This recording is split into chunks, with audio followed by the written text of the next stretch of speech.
Happy Friday, everybody. Josh here with On the Wrong Lead. Joined as always by Andrew Champagne for another episode of Drankin' Champagne. Andrew, why don't you say the line you always say? What line is that? I don't know. I was hoping that you would have something. Or the line I always say. Did you hear I had Lord Miles at 59-1 in the Wood Memorial back in April?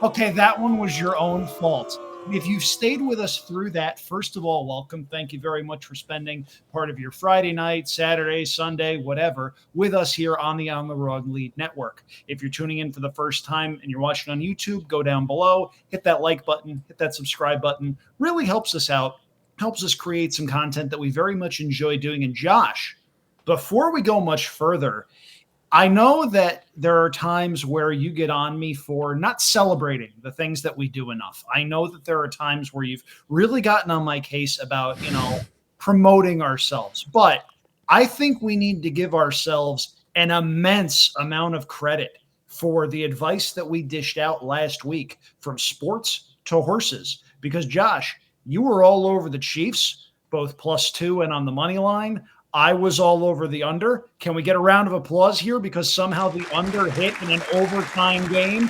Thank you. As the saying goes, overtime is not the friend of the under better. But if you got it at 47.5 or 48, you wound up cashing a ticket in an overtime game, which is absolutely miraculous on so many levels. Also, if I may say, I think we both had a lot of really good points about the Sam F. Davis. We were both very much against the morning line favorite, who, as it turned out, was indeed fraudulent. No More Time winds up going wire to wire. Agate Road winds up running second. West Saratoga winds up running third at odds of 31-1. I sincerely hope if you were out there and you watched or listened to our stuff that you bet accordingly, because if you did, you cashed. Yeah, you definitely had a nice call there, because I know you were all over the horse that won there, and I wasn't. That horse ended up going off as the favorite, lukewarm favorite. I think it was like 3-1, 3-1 or 7-2, something like that. Yeah. But yeah, good call there. I unfortunately the horses I had on top did not run very well. Yeah, I mean, them's the breaks. That's why we don't. That's why I don't play Tampa. But the Super Bowl turned out pretty good for me. I had my largest position was on the Chiefs money line, so that cashing was good. But the largest bet I cashed was actually on. Oh man, the name's already escaping me because I always make fun of my friend Steven, Evil Bob Dole in chat, because he always, when we talk daily fantasy or we talk props during the year, he always mentions a player, and I'm like, who in the world is this guy? Years ago, it was a player by the name of Gabe Davis. He loved Gabe Davis, right? And now, he's second or third receiver on the Bills. He's pretty well known. But like back when a couple of years ago, he was like, I love Gabe Davis to score a touchdown. Like that was his thing. He was big on Darnell Mooney before he became a thing and then was not a thing. But he really liked, I believe it was Juwan Jennings. Third and Juwan, yeah. Yeah, and he really liked him to score a touchdown, and so I got him at +600. So I cashed a nice little bet there, and shout out to my wife for cashing a nice bet on heads, because she loves to bet the coin toss on the Super Bowl. So shout out to her cashing that bet. Does she listen to this show? She doesn't listen as in watch it, but oftentimes we will talk and we'll do the show, and she'll be like, I heard that. whatever I mentioned. She's like, why? I heard you mention my name, or I heard you say my wife. Like, what were you talking about? So, she's Rabbit in, ears. yeah, Rabbit she's in ears. the next room. So she usually does hear whatever we're talking about or whatever nonsense I'm spewing. But yeah, so that was nice. But yeah, horse racing as of late has not been too kind to me. Today, I finally had something I think cooking at Turfway Park. Had a nice $20 winner to start the pick five. There you go. They abruptly canceled the rest of the card. Mm-hmm. So I got my bet refunded. Can we give a shout out, by the way, to our friend Barry Spears for one of the best tweets I think we will ever see in the history of horse racing Twitter?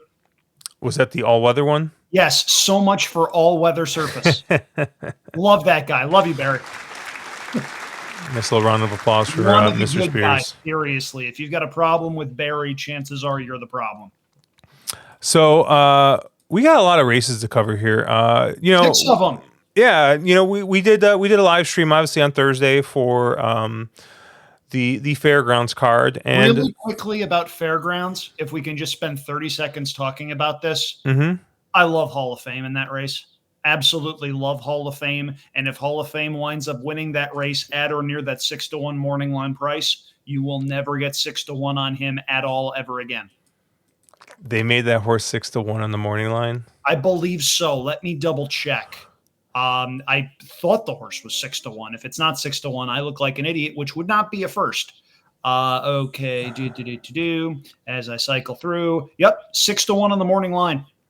Goodness. Yeah, that's not happening. Might get 4. I'm hoping we get 4. I will be in a plane for most of Saturday and will not be able to watch, but I will be able to get a couple of bets down before my plane takes off over to the mystical Hawaiian Islands. But in the meantime, we are going to spend most of our time this evening talking about races on Sunday. We're going to start talking about the mandatory payout in the 20-cent pick six at a track right down the road from me, Golden Gate Fields in Albany, California. That starts with race number 3 on Sunday's 8-race card. Now, only 8 races, I grant you. It doesn't sound all that exciting. But Josh, I got to tell you, looking at these races here, I don't see a lot in the way of incredibly short-priced favorites that look insanely imposing. This is not a bad sequence. By the way, I had to message somebody. LOL. Hall of Fame is 6-1 in the morning line. That I still can't get over that. I know we've moved on to Golden Gate, but yeah, that horse has got a shot at going off favored. I don't think he'll go off favored, but he will not be lower than second choice. Yeah. So looking at this race or at the sequence, I actually started off with 3 singles. Really? Yeah, so I tried to be very skinny here to start the sequence. I know you have a single in the second leg. I have a different single, so obviously we disagree immediately. Shocker. But and then I think I don't think I used your other single. So yeah, this is going to be we'll have some stuff to talk about here. This just in, folks. Josh hates money. Maybe. Race 3 though starts us off 6 furlongs here on the all weather, 5,000 claimer, never won 2 races, and your morning line favorite in here is the 4 Jersey Babe at 2-1. I went a little bit of a different way, Andrew. It looked like you basically bought this race. So why don't you talk to me a little bit about what you were thinking here? Not quite a buy, but I've got to tell you, I have no strong opinion in here. I used horses 3, 4, 5, 6, and 7. $5,000 non-winners of 2X claiming events. This is by no means the A-list of Golden Gate Fields. It's a tough race to handicap with a bunch of horses that have not won in a very, very long time. I see your A horse number 3 Duplication. I'm using Duplication. That last race cutting back to a sprint distance wasn't bad, but I can't get too enthusiastic about a horse that is 0 for the last 7 Would anything really surprise me there? No. I went 5 deep in here largely because I've got 2 singles elsewhere in the ticket and I want to get there. Those are the hurdles I want to clear. I don't want to have to worry about clearing a hurdle in a race where I don't have much in the way of a strong opinion. But Josh, more power to you for having such a strong opinion, enough to single in the opening leg of this 20-cent pick six.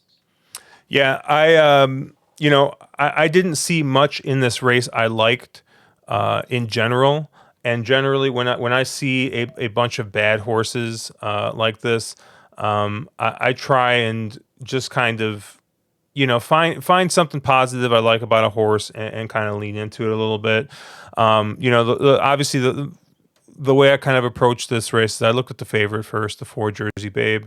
Obviously, number 1 in Prime Power, coming in with the win, two back. Last time out, finished third by a length and a half, but finished behind the 3 horse who ends up being my single here. I think that this horse, has had a 2 for 12. Not necessarily the worst of the horses in this spot, but I kind of looked at the pace of this race, and I see a couple E's here and a couple EP6, EP6 and EP4, another E. So I wasn't really sure what to think about who was going to get the lead, what could kind of happen there. But what I did know is when I looked at the 3 horse, I see a horse that improved on the cutback. Was running in the low 70s, going a mile, goes back to 5.5, all of a sudden improves to a 79. Was pretty far back and closed in, and finished second by a length, but obviously beating the morning line favorite that's in this race. But what I like to see is as soon as this horse cut back to this 5.5, you see these uplining pace figures here, right? I mean, that's basically the pace figures are getting better and better as the race goes on. That's what I like to see for a P-type horse here. Is going to be a horse that is going to kind of basically accelerate through the race. And did that on what Brisnet kind of had as a slow pace. I don't know, going 22 and 2 and 46. Maybe that second fraction it was a little bit slow, but I don't know. I thought that there was a lot to like about this horse improving. So I like it second time after the cutback, and I think I saw the race. I think almost similarly to you, but I'm betting it differently, right? I think you could make a case for 4 or 5 of the horses in this race, and I'm taking the other opinion where I'm like, all right, I'm gonna take the horse I like the most out of that group and try and get through, and get value out of this race that way. In a race that I think maybe other people might spread, I'll go ahead and I'll stay skinny. So I'm going to single the 3 here, Duplication. I hear what you're saying, and you mentioned that trend about the speed figures getting a little bit faster throughout the race. That's not an isolated instance with that horse. That race 3 back, if you look, yeah, the running line itself doesn't look all that great, but that's a pretty similar pattern. The race on November 4th going a mile, that's a similar pattern. If you look back a couple starts before that, September of 2023, that's a similar pattern too. The thing is, in all of those races, he's probably been good enough to win and just hasn't necessarily gotten the job done. Probably a fun horse to own because you're getting a check every time you send that horse out. 3 wins in 15 starts, 9 of 15 in the money. Fun, cheap little claimer. But at the same time, I don't know if that's a horse you want to trust all that much at what's likely to be a fairly short price. Anything else you want to talk about any of your horses in particular here? The one that I do want to mention just a little bit is horse number 7 in the program, Magic is the Moonlight, solely because I think that one might be eligible to improve second off the bench. Again, though, this is another horse that hasn't won in a pretty long time, but unlike several others, has a little bit of an excuse for that last out effort, given that it was the first start off of a pretty long break, and the fact that this horse has every right to be a little bit sharper second off the bench. But it's not like I think that horse is anywhere near, oh my goodness, it's 5-1 and that's a crazy overlay. I do think, though, that horse is eligible to improve and should be in the first flight, stalking going around the turn. But again, I'm 5 deep in here. 3, 4, 5, 6, and 7 for me. I'll focus my efforts elsewhere, including the second leg of the pick six, which is race number 4, if we want to go there. Yeah, just one thing I do want to mention about your 7 before we go there.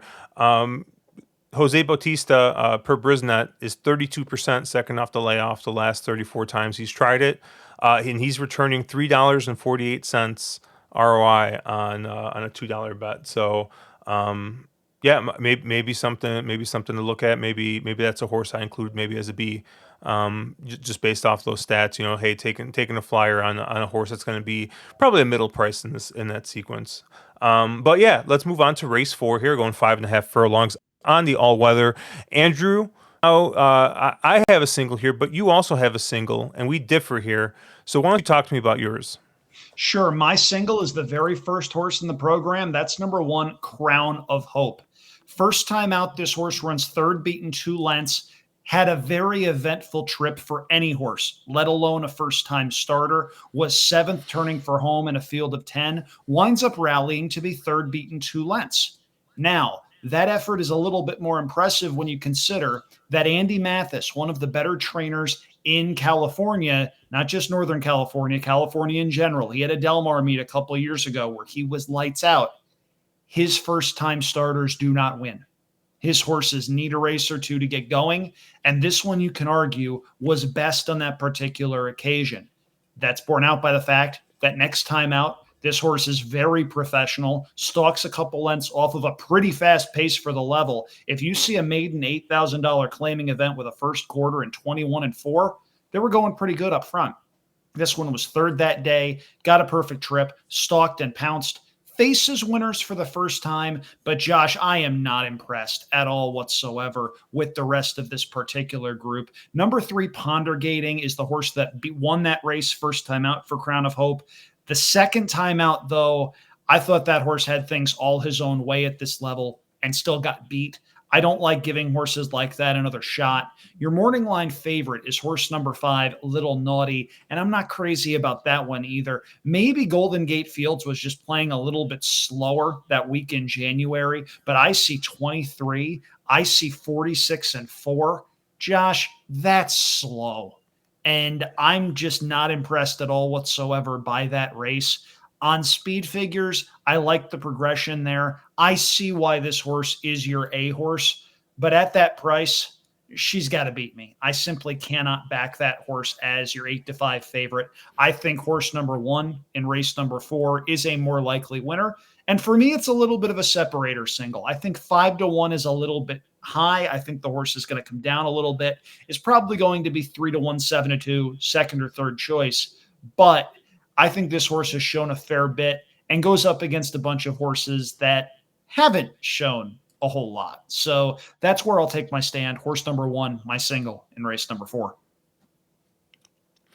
Yeah, so this was a interesting race for me. I was looking through, I was trying to kind of make sense of the pace scenario in this race, and the Crown of Hope is listed as a P type, hasn't necessarily shown speed or shown like leading type speed, right? It's been tactical, right? It's been sitting 2 or 3 lengths the last couple times. The 2 autism counts is definitely one that's going to be from off the pace. The 3 has shown speed, has also been kind of in that second flight. The 4 looks like a dead closer, and then the 5 kind of is the same as the 3, right? Is one that's been pretty close up, and had that nice tracking trip last time out. The 6, another, it looks like a presser type. So, just trying to make sense of this. I went with the 5 here for a couple of reasons. One, this is a plus move for the trainer. When the trainer wins last time out, he's 22% with a maiden. Is getting Lasix for the second time, which is also a plus move for this trainer. Adrian Castellanos is 30% the last 10 times with this trainer. So I expect this horse to be pretty live. And I do think that maybe this horse could get the lead in this race, depending on what the 3 does. If not, I don't think he's going to be very far off of it. And in a race going 5.5 furlongs that seems a little devoid of a true leader, I think the 5 might just rip out in this race. So I was trying not to overthink it. I mean, I think your 1 makes a lot of sense, but you kind of look back, went from maiden claimer 1250, 12,500 down to an 8,000 maiden claimer, and is now taking a pretty large jump up in class in this spot. Not to say that, a maiden claimer 12,500, which the 5 is coming out of, to a regular claimer is not also a large leap, but I guess it's a smaller of a leap against just not a very imposing field here. The couple of horses that have run at this level haven't really been impressive. I think, like I said, maybe the 3 is the wild card in this spot. But it was a horse that took a long time to break its maiden, and didn't do it impressively there. So yeah, I don't know. This was kind of like a process of elimination. I was like, I think the 5 might have been the horse I hated the least. And yeah, I'm gonna kind of just ride it, and see if this improving pattern that we have here on the speed figures continues. Because I think if that does happen, if the 5 does take a step forward, it's gonna be kind of tough to beat here. So you mentioned speed figures, and if you're watching on YouTube, we're showing the Briz Pass performances with those speed figures. If you're a DRF person, and I preface this by saying speed figures are a tool in one's handicapping toolbox, they're not the be-all, end-all, but every once in a while you come across something that jumps off the page at you. Josh, last time out when Crown of Hope broke the maiden, she did so with a 63 Beyer speed figure. No other horse in this field has run a 50. Oh, wow. If you subscribe to Beyer speed figures, Crown of Hope either has to regress or others need to move forward considerably. Now, there's nothing saying that won't happen, especially first time against winners, but I think we are on a similar sort of wavelength as far as what we're trying to do, in that these horses are not exactly great shakes, and we find a horse that hasn't run at this level before. I get that completely. I just very much prefer Crown of Hope. I think this horse hasn't done a heck of a lot wrong in the first 2 starts. Had a pretty lousy trip first time out, tripped out second time out, showed a little bit of talent. And while you mentioned Little Naughty could certainly improve, and that wouldn't be shocking, what's to say Crown of Hope can't take a step forward either at a little bit of a bigger price? So give me Crown of Hope in this spot. I understand why you went with Little Naughty, but for me, the value lies with Crown of Hope. And if that one wins, we knock out a fair amount of tickets. Yeah, I think the morning line here is probably wrong. I mean, that Beyer speed figure, that's the highest that anyone's run, plus the fact that Brisnett's got this as the number 1 prime power. I wouldn't be surprised if the 1 and the 5 are vying for favoritism in the spot. So I do think the 5 will be favored, but I don't think it'll be 8-5 and 5-1. I'm thinking it's going to be 2-1 and then 5-2, 3-1. But still, with that 5-1 morning line, I do think there's a chance Crown of Hope plays a little bit bigger in the multi-race exotics than maybe in the win pool. All right.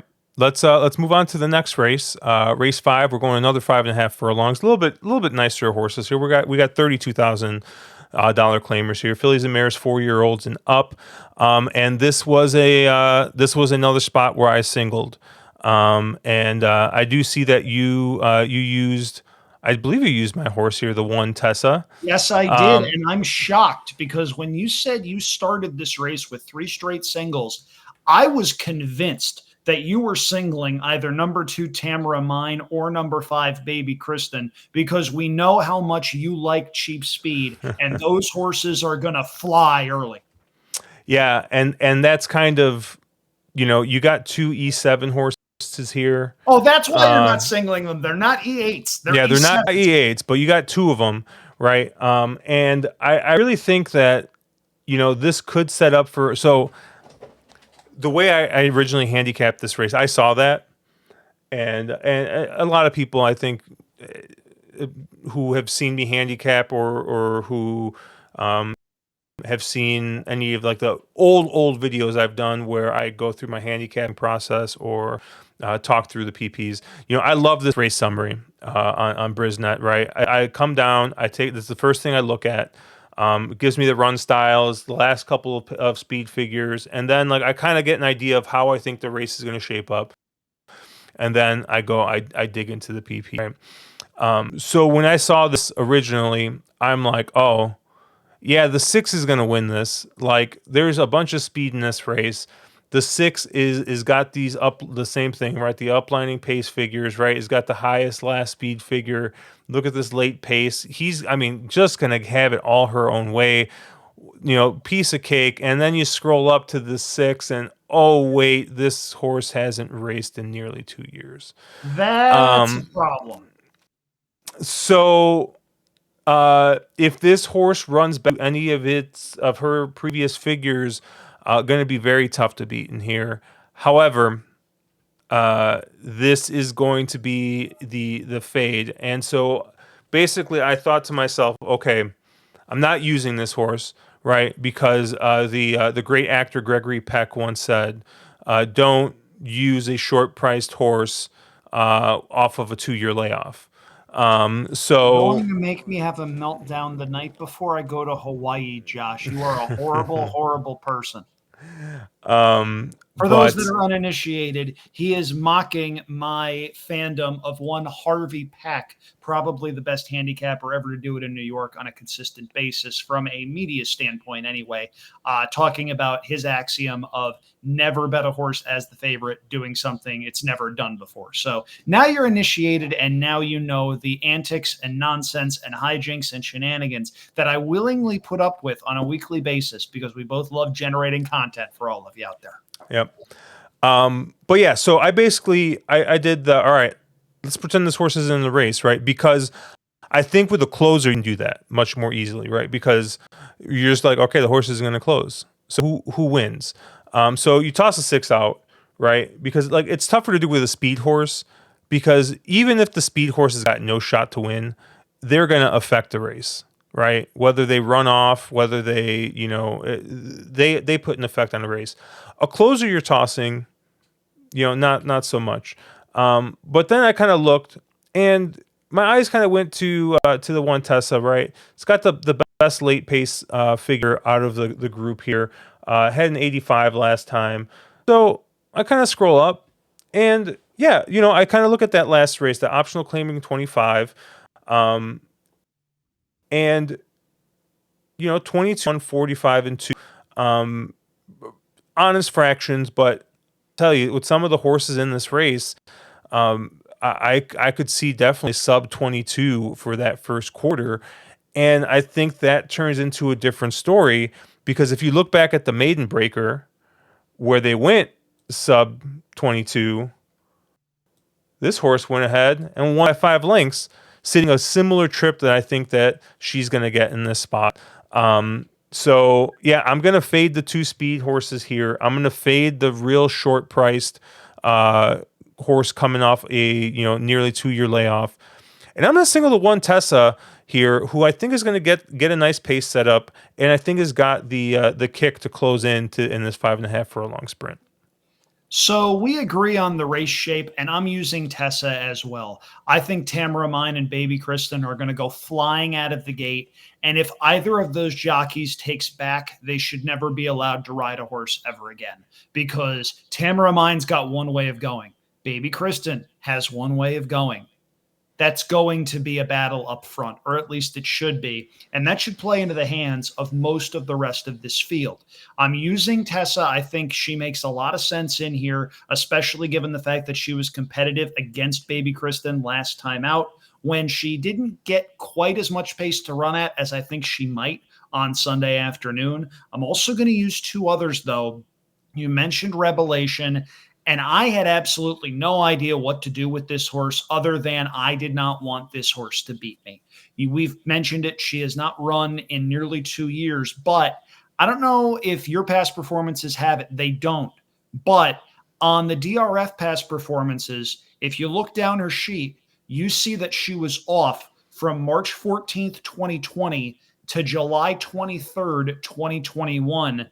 And when she came back, she won by 4 lengths. I am surprised that they are keeping this horse in training as an 8-year-old mare because she is pretty accomplished. She is a stakes winning mare here in California that's won 7 times, banked $205,000. And I'm wondering what the story is as far as if she was maybe hurt or ouchy or whatever. Why wasn't she bred? Why didn't they retire this horse? Because she does have some value in the breeding shed.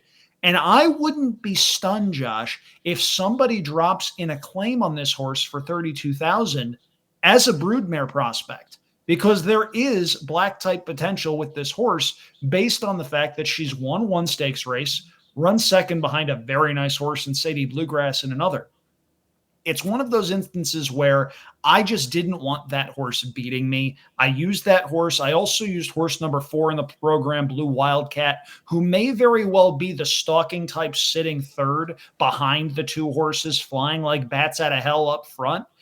This is a horse that has shown plenty of talent, has won here plenty of times before. Isidro Tamayo is a very good trainer. Irving Orozco is getting going after coming back from a really bad fall a couple of months ago. He had a little bit of a slow go of it his first month or two back, but he's starting to pick up the wins again. Good to see him back. So 1, 4, and 6 for me. Josh, if your single wins, I'm pretty happy.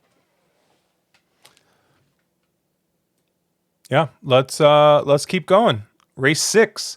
We have a maiden race here for 4-year-olds and up. And Andrew, it looks like you have decided to join the world of singles, and you're using a horse that I am going to be using. Okay, good. Oh, actually, no, I lied. I'm not using. Not but good. Not good. You singled the 3 Winning Lover here. Talk to me. Yes, I did. So we mentioned the morning lines in a prior race and not being sure if those were going to hold up. I have a lot of respect for people that make morning lines. It is not an easy job. Nobody ever compliments them when they get it right. And when they get it wrong, their failures are public and they wind up taking a lot of vitriol from a lot of people. So I hesitate to do this, but I think this morning line is wrong. I think Winning Lover is going to go off your favorite. I think he's going to be a very popular single. If you look at this horse's 2 races, Josh, I'm going to need your assistance with that marker tool here. So first time out, June 11th at Golden Gate Fields, runs second. What do you notice about the text of the horse that won that race? Italicized. That means that horse won next time out. This horse was away for quite a while, comes back in December. Runs third, beaten 2 lengths. What do you notice about the text of the horses that ran first and second that day? Italicized. Key race.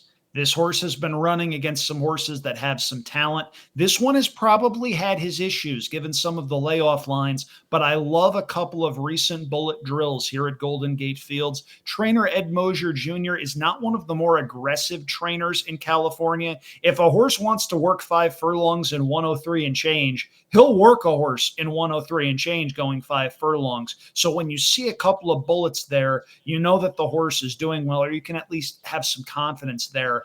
Alejandro Gomez sees fit to ride, and I think Winning Lover is the absolute class of this field. I am not sold at all whatsoever on horse number 1, Dancing Rebel, who is the 2-1 morning line favorite. I thought this horse had every chance last time out going a mile. Thought that was what this horse was bred to do. Second beaten a half length. Has to navigate a trip from the rail when I just don't think he's one of the faster horses early in this race. I think 2-1 is an underlay. I think most bettors will feel that way as well. Winning Lover to me is my best bet of this entire sequence. Probably the most likely winner for me in this entire sequence. Anything resembling the first 2 starts where he's run up against horses that I think are just plain better than what he runs up against here is going to make him pretty darn tough. Yeah, I definitely went a different direction here. Winning Lover obviously, is coming out of 2 basically key races here. But I went a slightly different direction. My top pick is actually the 6, Deb's Tiz.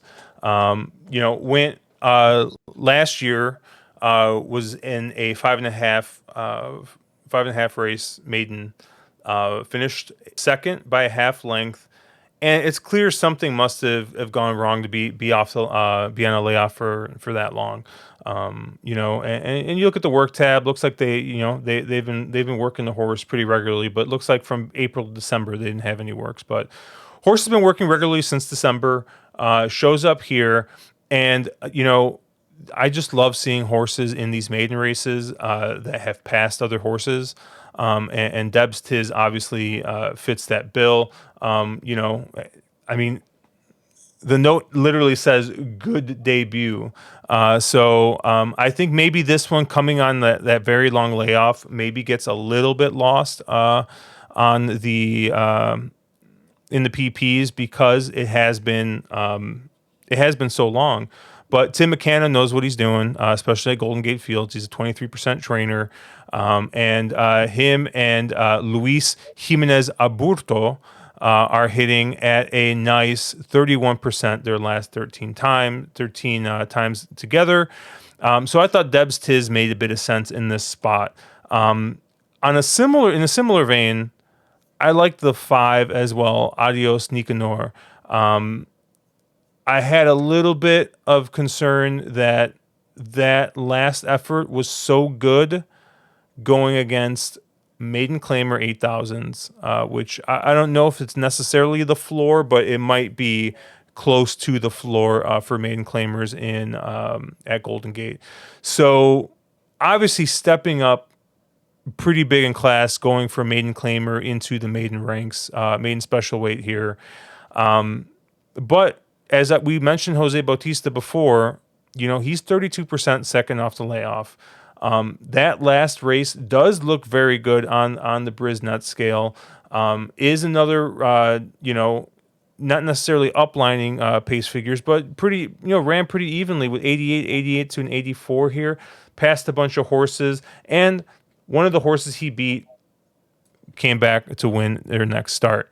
I thought the 5 was a little bit interesting. Maybe on the class jump, people aren't going to bet it, so maybe you get a little bit of a price. But yeah, I tried to avoid the short prices in this race. Maybe I'm getting a little too cute here by not using your 3, but I really like the 5 and 6 in this spot. In the words of our friend Chase Sessoms, you're just getting adorable over there with your wagering strategy. I see where you're going, particularly with Adios Nicanor. If you think that race is legitimate, I understand it. But maiden 8s are technically not necessarily the bottom, but really close to it. And I thought they sort of walked home that particular day. I also think there is potential for a bounce there. Also, I'm not crazy about this horse finding trouble at the gate.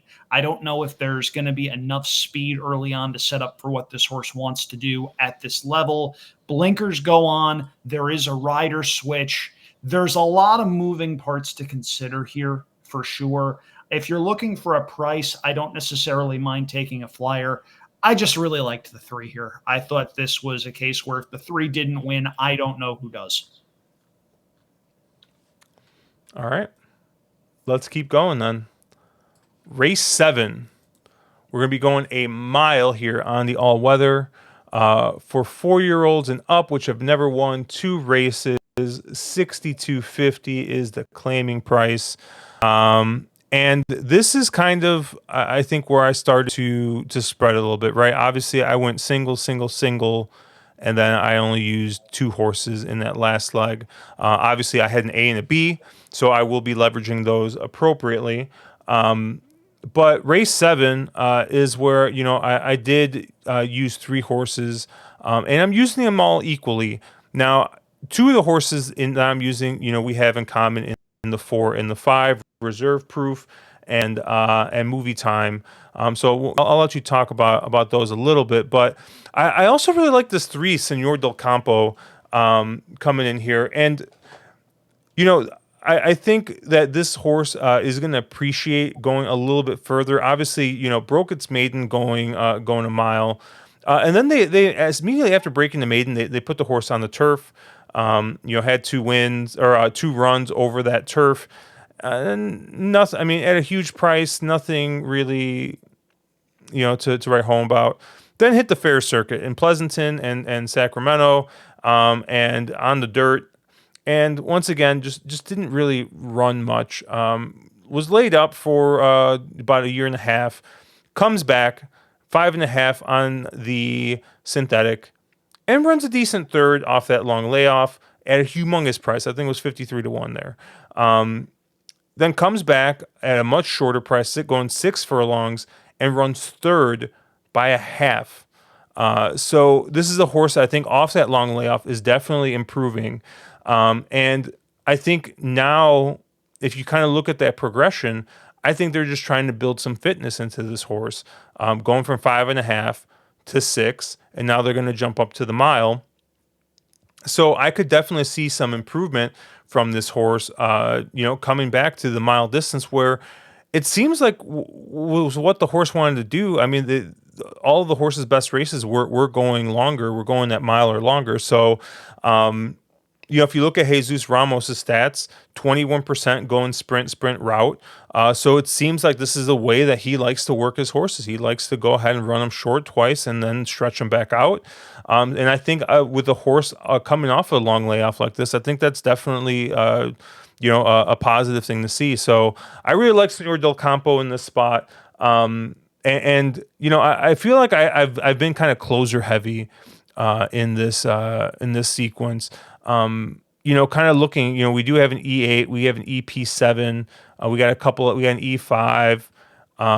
So I don't know necessarily if this is going to be, nuclear type pace, but I think you're going to get an honest pace up front. So I do think that, the lone closer here, the 3, makes a bit of sense. Obviously the 4 and the 5, they're more, you got an EP type in the 4, Reserve Proof, who's probably the horse I like the most in this race. First off the claim for Tim McKenna. He's very still first off the claim, 38%. So he knows what he likes to see in the horse, and he knows how to spot it. It is using a jock that doesn't have a win on the meet. I saw the same thing. But I thought that the horse just totally fits. This is a move that he goes. Maybe this is a jock that works for him in the morning. He's trying to get him his first win. I don't know. But I really liked Reserve Proof, and then the 5 Movie Time. Is kind of falling off the cliff class wise in this spot. And I was just kind of looking again for a presser type. And just thinking like, hey, maybe this horse, is just run. I mean, they were just running that same condition over and over and over and over again, 5 times in a row. Has just kind of run even in all those races, and finally they're dropping this horse in for maybe a more realistic tag. So Jose Bautista's done this move 3 times, and he's won all 3 times. I thought the 5 Movie Time has got the right run style here. It's got some races that seem to fit at this level, and is just is taking a pretty big step down the class ladder. So I thought he was definitely worth the use here. Yep, we agree on a couple of horses. I'm using Reserve Proof. I'm using Movie Time. We also agree that horse number 6, Venom, who is your 5-2 morning line favorite, is very, very vulnerable. I look at that last race, and I'm going to steal a phrase from our good friend Caleb in saying that race on January 19th produced a candy ass trip. You look at those fractions, you see a horse that was on the lead in 24, 49, 114 against maiden claimers in for an $8,000 tag. Just saying, I think that is a negative key race. I understand the runner-up did come back to win, but I think Venom had a picture-perfect trip that day, and he's not going to get that in this particular spot. I think he's a need-the-lead type. I don't think he's fast enough to get the lead in this particular spot. I think your likely pace setter is the horse all the way on the outside. That's number 8, Thanks Maggio, who drops in class a little bit, second off the bench for Ruby Thomas, who has taken on a lot of Jonathan Wong's old stock. Horse number 1, also Center Circle, is another one that I'm sort of intrigued by solely because This one does have some back form not all that long ago. If you look back at the race this horse ran September 23rd at Golden Gate, wound up winning by a length that day, going a mile. They then shipped this horse down to Del Mar, was fourth, beaten 3 lengths against what were probably much, much, much better horses. Now, the last 2 races, nothing to write home about for sure. But I need to include Center Circle because if this one gets back to that late 2023 form, I think he's got a fairly big shot to do some damage at a nice price. I do think you're going to get about the 8-1 morning line on that one. And that is not a horse I wanted knocking me out if I wound up going 4 for 4 going into that particular race. I think you use that horse, and if that horse comes in and pays $18, all of a sudden that juices up the payoff significantly rather than leaving you banging your head against a wall wondering, why didn't I use that horse? 1, 4, 5, and 8 for me. We agree on a couple of horses, and we also agree that the likely favorite is very vulnerable in this spot. All right, Andrew, we've made it to the payoff leg, and we are going to get blessed with another maiden race. Maiden special weight, 22.5K. And this is where I spread. This was, I think, a tough race to make heads or tails about. Ask your wife; she knows. She knows heads or tails. She's great. She's great at heads or tails. Exactly. She's also great at picking winners. She had Mage in the Derby, so she definitely, and she also had no balls. So she had looked at the card for the Derby. And I think I forgot how much she wanted to bet. Maybe it was $50.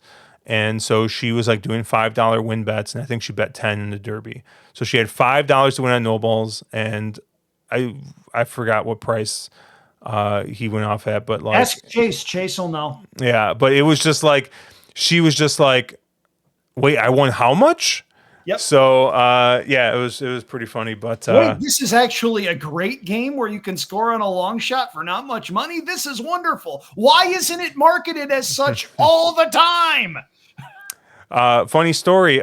So we, I had that podcast with Timothy Lawson from the Better Life, and he was like, it was interesting some of the stuff he was saying. He was talking about how accessible horse racing is. Yeah, you were telling me that. Yeah. Yeah, and he's a sports bettor. He's a craps player. He likes to go to Charlestown. He lives by Charlestown. Sometimes he's like bored. He's like he'll drive up to Charlestown. He'll play the card. He's like, this is great. He's like, I come to the track with $20. I look at the races. I pick a couple and he's like, I usually leave down. Worst case, I leave down $20, or maybe I make a couple bucks. I have a couple beers and I have a good time. And, for, I think, as much shame sometimes certain people on Twitter might give the $2 bettor or the person who maybe, dresses up, to go to the track. I mean, this is a guy going to Charlestown, which ain't nobody dressing up to go to Charlestown, is betting $2. And he's like, I would totally take my kid here, when he gets older. These are the kinds of people we need to get involved in the game, right? And he's a guy who plays a ton of money on sports. He plays a ton of money on casino games, and this is the type of guy that we want to get playing. And he's like, I don't know why more people don't like horse racing. Horse racing's a ton of fun. It's so accessible. He's like, you got to see it up close to see how impressive it is.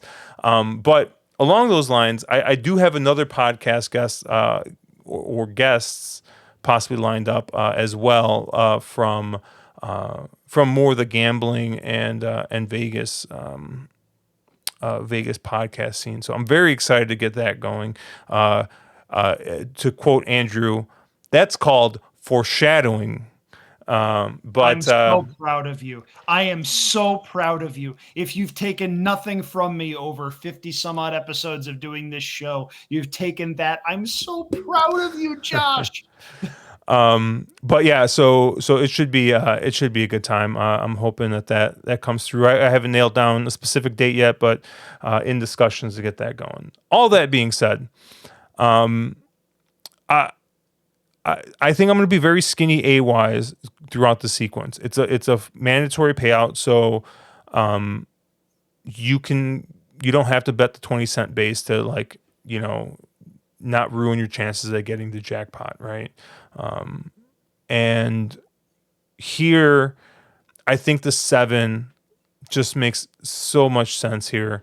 Is a horse that, you look at the PPs, was squeezed at the start, was 11th, out of 12, 10 lengths back at first call, just came in and made that closing move, flying late, obviously second best in that race. The winner came back to win next out. I mean, just makes all the sense in the world, right? This is I don't want to say handicapping 101, but this is like, when you look at maiden races, these are the types of horses that kind of jump off the page, I think, to you a little bit. So makes all the sense in the world. Going to be a lone A for me. I'll probably, realistically, with how skinny I am, I probably be pressed up 10 to 20 times through my A's. So we're looking $2 to $4 bet as opposed to a 20-cent bet. Heavy better. Yeah, but I used 4 horses as B's in the spot. I think you got 2 first-time starters that make a ton of sense in here. The 1 Valiant Son, and the 3 Grand Slam Kid.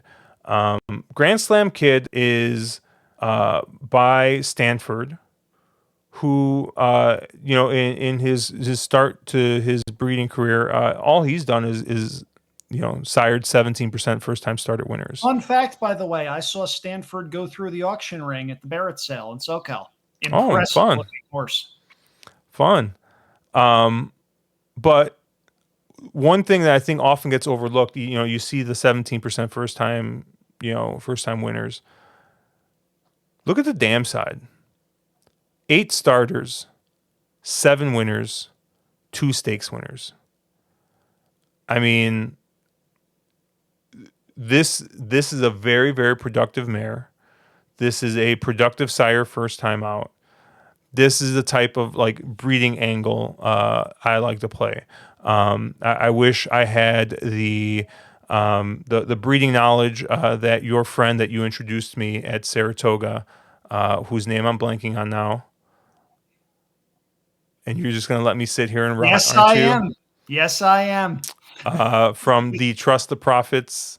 I know she does streams on there. Oh my goodness. You're going to make me Google this, aren't you?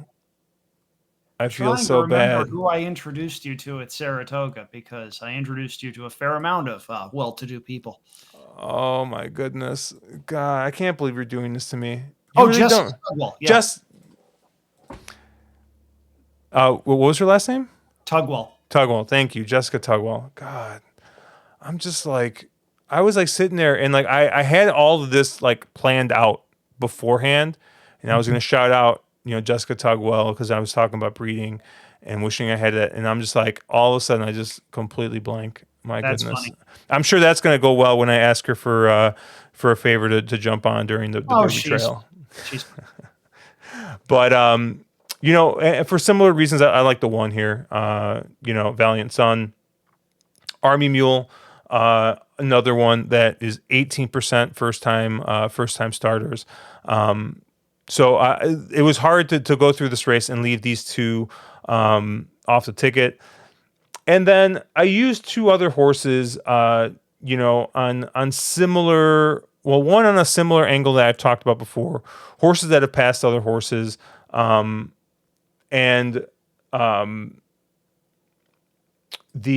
5, obviously, kind of was off to a rough start at Fresno. Looked to be improving, and then just kind of got like steadied. I don't know what happened, and then just kind of finished 6th. And nothing of note. Was the favorite in that race. Obviously, Speightster is another productive sire there. But you look at that work tab, and this horse is showing up, I think, to work. So what you're saying is this horse is putting forth an effort in the mornings. Yes. I would boo you, but That was a little impressive. You'd boo me, but we like the same horse in here. So go ahead.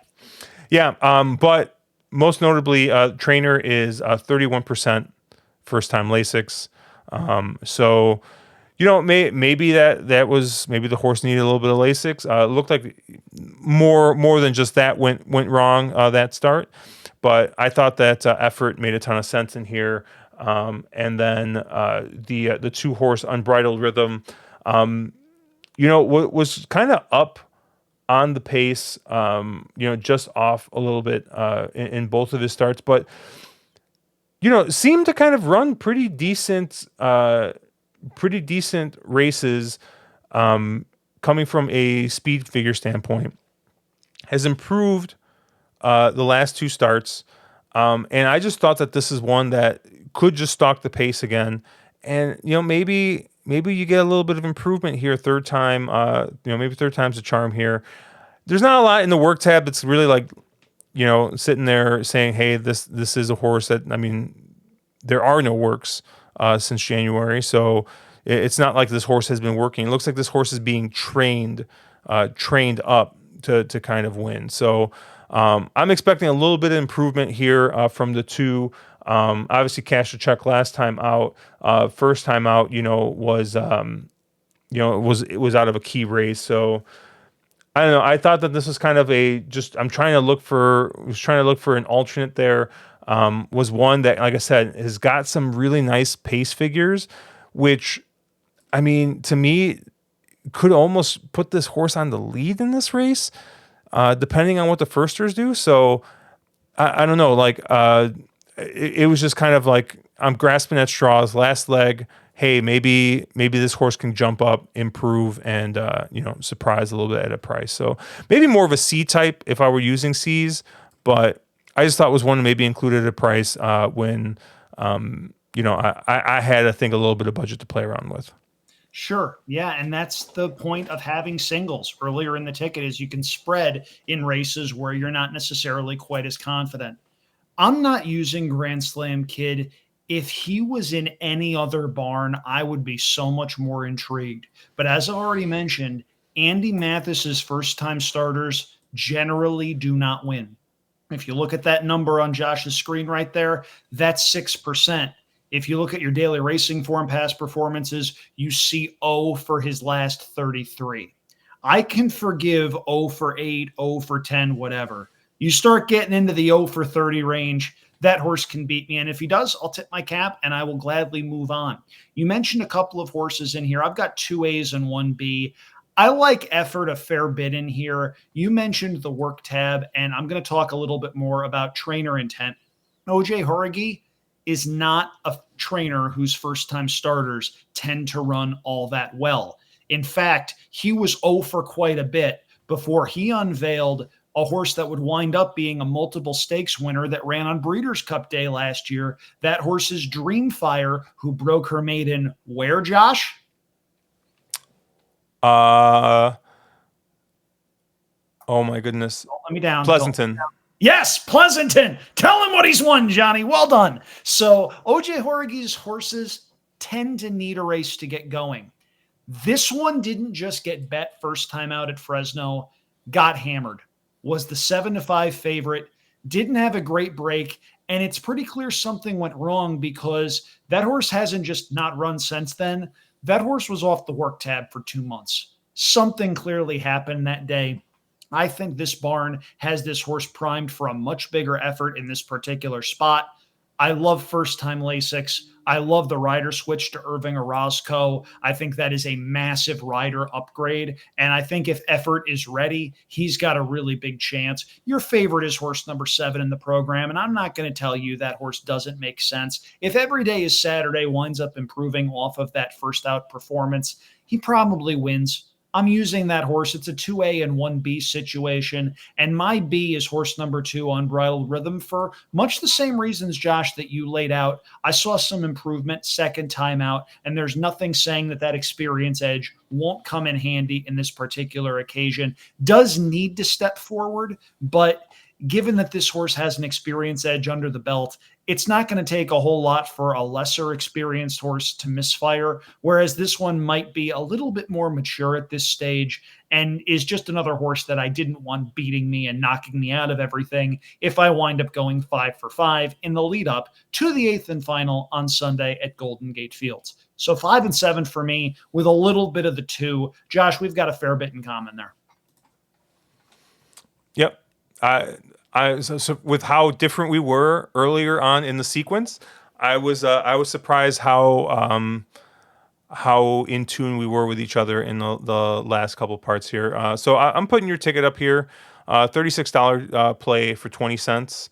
We got 3, 4, 5, 6, 7 with 1, with 1, 4, 6, with 3, with 1, 4, 5, 8, with 2, 5, 7. Now, I should note, in the event that there are any scratches or changes, don't tweet at me. I will not have substitutions. I will be on Waikiki Beach in Hawaii. Just saying. It's one of those instances where, if you want other opinions, go look at Josh's ticket right there that has 3 singles to kick things off. And Josh, I really hope you're playing the cold pick 3. Otherwise, the ticket police will come for you. Yeah, I'm going to be 3 with 5 with 1 with 5, 6 with 3, 4, 5 with 1, 2, 3, 5, 7. So I believe that's a $6 ticket. It is. So obviously, like I said, I have my A's and B's. I will be leveraging this up. I won't be putting a ton of money total into this just because this is not a place that I'm super familiar with. But when I handicap it and I have a $6 ticket, you better believe I'm going to leverage it and at least play, I don't know, $25 into the sequence, $30 into the sequence, and leveraging my A's 10 times, is not going to cost all that much. It's going to probably be like $4 or something like that. So, I'm going to go ahead and I'm going to leverage this up, and we'll see what happens. That's for sure. It's a good card. Don't be put off by the fact that there are only 8 races or that there are a couple of horse races with 6-horse fields. Yeah, the field size is a little bit of an issue if you're looking at multi-race exotics, but if you listen to what we've said, there are very few instances we feel where there's a standout, where we think the races aren't competitive. And in fact, there are a couple of instances where there are situations where a bunch of these horses could step up and win. And I think the payout for this pick 6 is going to surprise a fair amount of people with the fact that, hey, wait a minute, you're telling me 3-1, 7-2, 2-1, 2-1. You're telling me that's going to pay several grand? Okay. And we could very well have that situation in effect. Going into the weekend, I believe the pick 6 carryover was at 72, 73,000. They're going to get a couple 100,000 in that pool. It's going to be a very good wagering opportunity. One quick note, if you are expecting them to run on the holiday Monday, they have announced that they will not be running on President's Day. So do take that into consideration as you're making your holiday plans. No Monday racing at Golden Gate. They were originally going to run that day. They decided against it. They will maintain a 3-day-a-week schedule for most of the rest of their meet. All right. So Andrew, where are you going to be this weekend? I will be in Waikiki Beach doing a whole bunch of very fun things with my fiance. There are a number of things that we need to do in Hawaii before we feel comfortable saying, okay, we've seen enough of Oahu. We can go do some other things. This will be our 3rd year in a row going to that wonderful island. And we're both really looking forward to it. It's going to be an absolute blast. For those who do not know, bless her heart, she is a 5th grade teacher at a public elementary school. Her school district gives the kids a ski week. So while the kids and their families go up into the mountains, they go to Tahoe, they do all the fun stuff with snow, we go to the beach, and it's absolutely wonderful. And hopefully you don't get in trouble getting coffee this time. I don't know. I'm not going to touch that with a 10-foot pole. Thankfully, I think that's a case where we've gotten the practice reps. We know what we need to do, and it's all about just going out and executing the game plan. I feel really good about this. We've had a good week of practice, and it's going to be game time. Wednesday is decompress, do nothing, and we are going to enjoy ourselves on a beach in mid to high 70s weather with a lot of sunshine and a lot of waves. That'd be a blast. You just like totally were like a coach giving a speech there. It's almost like that was the plan. You're very perceptive. Gracious. All right, well, that's going to do it for us. Obviously, check us out at onthewronglead.com, at wrong_lead on Twitter. I'm at Cherry Drank. Andrew's at Andrew Champagne. We will catch you guys later.